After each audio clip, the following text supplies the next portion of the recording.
hard ginger. Oh, hey, you surprised me.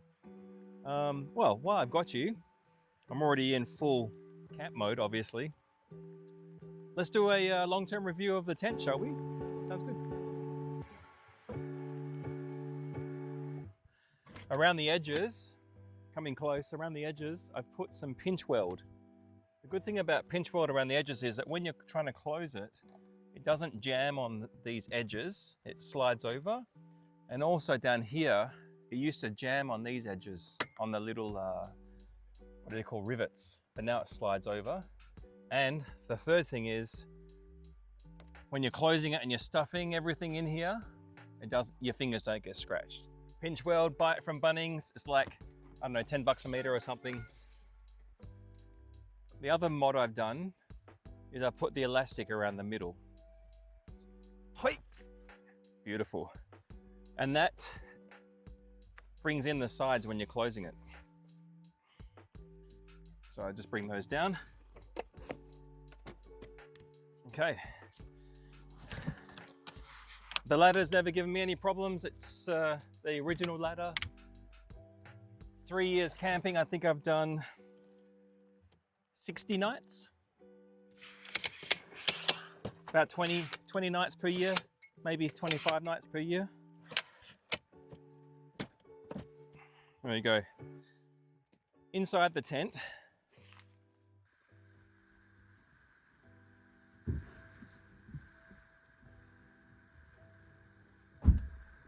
this is the mattress upgrade from the King's mattress. This is the 100mm Zempire self-inflatable mattress.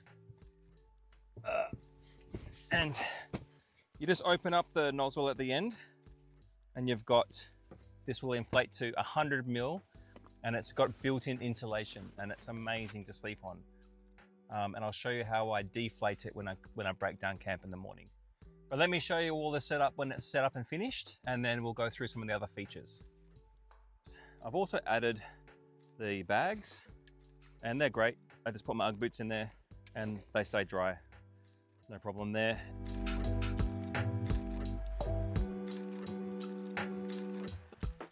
All right, so just finished setting up the tent. And one of the things I love about this tent, and I've always loved about it, is just how much space you have. There's a full queen size-ish bed in here. And it's really so much space, you don't touch the ends or the corners or anything like that. And for a fully grown human man like myself, if you want to stretch out corner to corner, it's absolutely no problem. Then you do have awesome open windows. So for a warm day, you can have a bit of airflow or just nice view. And last night we were at Secret Rock. Can't tell you because it's a secret. And it was in the single digits. It was like 5 or 6, maybe 4 even degrees. Either the mattress is really insulating, it was quite warm. I only had the one sleeping bag over the top and I was really warm inside. And that's with the tent windows half open. So things I do like is that this has never leaked. As janky as some of this seam sealer looks, I've never had a leak. And I've slept in some pretty tight rain, some pretty wet rain I should say. Yeah.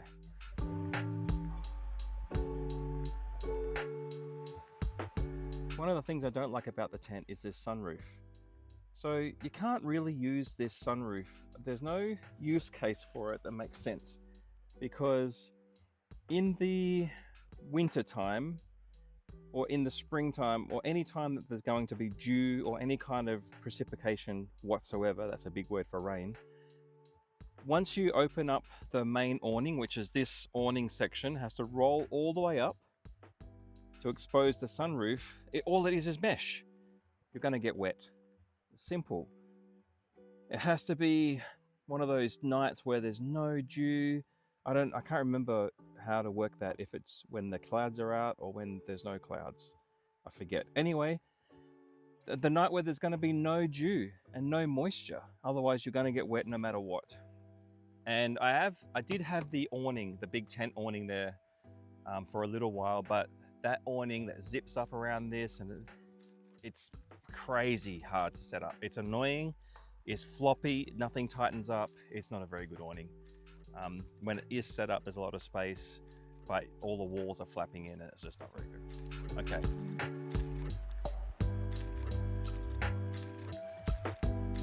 Look, it's pretty warm. It's very user-friendly and comfortable for the price I paid at the time, which was actually $950 on special, and I think they originally advertised for $1,600. I think I got a bargain. I immediately removed the mattress. The original mattress that comes with this is rubbish, and they have just recently discontinued this tent altogether. And I was told by the King's service kid, the King's sales kid, that they had a lot of problems with tents out of the box that are already cracked, and then some people returning the tents because the plastic shell was warping in the sun. So there was a big proportion of the production that wasn't very good. So a lot of people returned it for warranties. I've been super lucky. The only problem I've had is that one pin missing. Otherwise, I've enjoyed the tent immensely. And not only the pin missing, but also the pin missing, and also the mattress, of course. So look, that's the long-term review for the Tourer X, King's Tourer X. And it looks good with my car, kind of matches colors and everything. It's pretty light. I think out of the box it's 62 or 3 kilos. It's been a few years, I forget. It's probably the maximum I'm going to put on my roof. But yeah, it's I don't really notice on the roof. It doesn't really soak up any fuel economy. It stays about the same, to be honest. I probably notice it a bit in the wallowing around the tracks. But there we go, King's Tourer X rooftop tent, the original, the Ridgy-Dig. I'd like to see what the version 2 they bring out, because I think that might actually be pretty good. And hopefully on version 2, they don't write bloody Kings on it, because that, I mean branding, but honestly, they've already got it on the side, that's enough.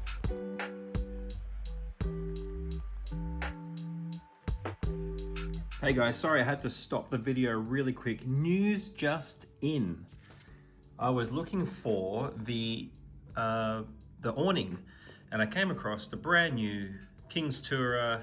It says new product, it must be new, aluminium rooftop tent. It's the same setup time, all that kind of jazz. $2,295, bring it on, or you can wholesale it for $1,700. Not sure what that means. Anyway, let me just go through super quick the specs. Same canvas, aluminium's going to be ultra tough, extruded, that's going to be normal. The same crappy 35mm mattress, you're not going to want that, you're going to throw that away immediately. It's got a massive internal sleeping area, 156 wide. I think that is actually the identical size of mine. Mine says 1.6 meters wide. This will be the internal size. So if this is the external size, then it's probably more like 150 centimeters wide. And tapered means that it tapers down to 1.4 meters at your feet. Low profile, it looks pretty good, 65 kilos-ish, and 1 year warranty. Scoot down really quick. Listen, they're $2,000, but never buy anything from King's full price. As you know, here you go, straight away, discount out of the gate, nearly, well, theoretically, below wholesale. You can get the rooftop tent plus anti-condensation mat for $1,729. And I know from memory the mats are about 110 bucks. So you're saving $660. It is literally the 5th of October. You've got 7 minutes to go. Who cares? It's going to be on special again. Don't worry about it. You get the mattress, you get everything that's in the tent, plus you get a $600 discount. So if you're going to buy this tent, please don't buy it at full price. Please take your time to buy it at some kind of discount, and yeah, enjoy.